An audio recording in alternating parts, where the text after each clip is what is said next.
Rudyard Griffiths here, the publisher of the Hub. Welcome to this, our commentary series on YouTube, where we have authors sharing with you their comment on events that they've written about in the Hub. In this case, I'm the writer. Today, I had a piece in the Hub on our Leaders Debates Commissions. What is the commission? Well, it was established by the Trudeau government in 2019 to allow parties and broadcasters to come together to organize election debates. Doesn't sound like a bad thing, does it? Well, the problem is if you've tuned into the election debates over the last few campaigns, they have been howlers, described by the Globe and Mail's Andrew Coyne as toe-curlingly cringeworthy. I'm a little worried about what we're going to be seeing this coming Thursday on the debate stage when all of us tune in to the English language debate organized, again, by this government commission. We're going to see 5 debaters on the stage. Why is that? Well, the commission has a set of rules.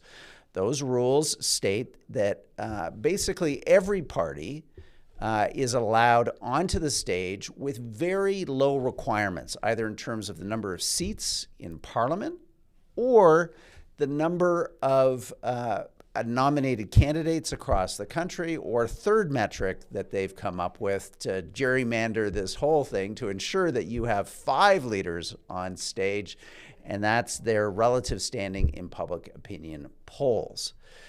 What does this lead to? Well, it's going to lead to a debate on Thursday where the very debate that we all want won't be on our television screens or smartphones. The debate we want is a debate between Mark Carney on one hand and Pierre Poilievre on the other. Instead, you're going to have the Bloc member, the Green member, and the NDP all polling well below 10%, and I'm sure, as per the debate rules, all provided with equal time on the debate stage. It did not have to be this way. Prior to the creation of this commission in 2019 by the Trudeau government, debates were organized for decades in elections by our broadcasters. They did this as part of their responsibility of having a public license to broadcast over the airwaves. They paid for these debates, not you, the taxpayer. The broadcaster paid for the election debates. They decided who was on the debate stage, and they created the rules for the debate, who would moderate it. All these things were taken away in 2019 by the Leaders Debates Commission. So where do we find ourselves right now going into this all-important debate in a super high-stakes election? I, again, worry that this coming Thursday, we're going to have yet another mediocre debate for all the reasons that I've just discussed. But that, in some ways, isn't the real issue. The real issue, I think, as I wrote today in the Hub, is that we are witnessing the ever greater intrusion of government into the writ period. What do I mean by that? Well, here in Canada, we have elections that run 36 or more days, and they are pretty darn heavily regulated by any way that you look at it.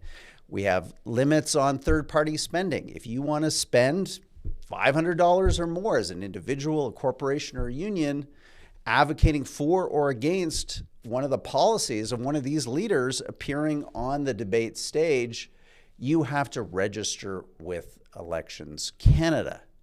You also are being treated this election to a media that is subsidized largely by the government. You have the salaries now with this new legislation that has Google contributing $100 million or more to media organizations across country. You have a state of affairs where roughly half of all journalists' salaries are now subsidized by government. The political parties themselves are highly subsidized and highly regulated by, guess what? Government. And then, of course, the broadcasters who are showing the leaders' debate this coming Thursday are themselves heavily regulated. The airwaves that they are showing the debate across will be, again, owned, licensed, and regulated by government. In each one of these instances, you could say, hey, this is all right. This is about creating rules of the road, getting big money out of politics. Don't get me wrong, I'm not opposed to that.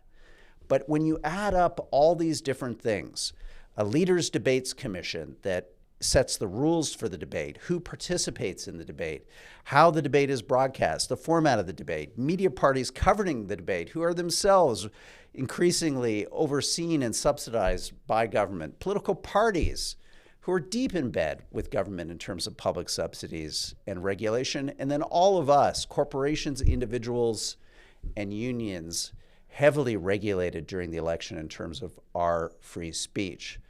Where does this all lead to? Well, I think it's led to a specific point, something that I raise in my op-ed in the Hub today.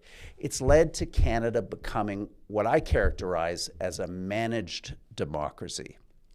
What is a managed democracy? Well, we know these things. You can look across to Europe and other parts of the world. These are democracies where there are a prescribed set of outcomes. The full range of political futures is not available to voters. They are, in a sense, managed. The outcome is managed. It's not that one person or one party is going to be elected. We'll leave that for the truly authoritarian governments like Turkey or Russia or Hungary. But it is a reality, a political reality of the over-regulation of elections, our civil society, and our democracy, where the political preferences, the small p preferences of our elites in this country are protected, are ensured, that we cannot contemplate having elections in Canada where that existing order would be overturned at the ballot box. Now, to many of you listening, this may sound like hot talk, something that just is, I don't know, out of character with Canada's democracy. We rightly think that our democracy is strong and vibrant.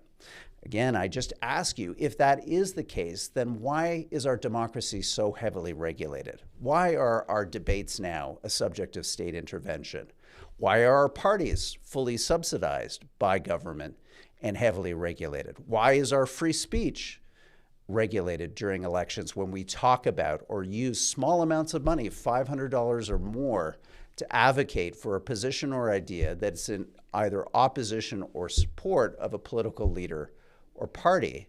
And why are our broadcasters, who will be showing Thursday night's debate, the only venue for that debate to be shared with the rest of Canadians? Well, again, I think it's because they're heavily regulated, and all of this, ladies and gentlemen, conforms to my thesis, this idea that we live in a less than completely free society. We live in a managed democracy where, again, there are a set of prescribed political outcomes that fall within a range, and that alternate futures, a more radical change in how Canada is governed, who governs the country, simply is no longer possible. If you want more commentary on this subject, on the leaders' debate and how Canadian democracy is slipping away before our very eyes, please go to the Hub and read my article. You can do that right now at www.thehub.ca. I'm Rudyard Griffiths, the publisher of the Hub. Thank you for tuning in to this commentary video. Hope to do more of these for you over the coming weeks of the campaign. Until then, bye-bye.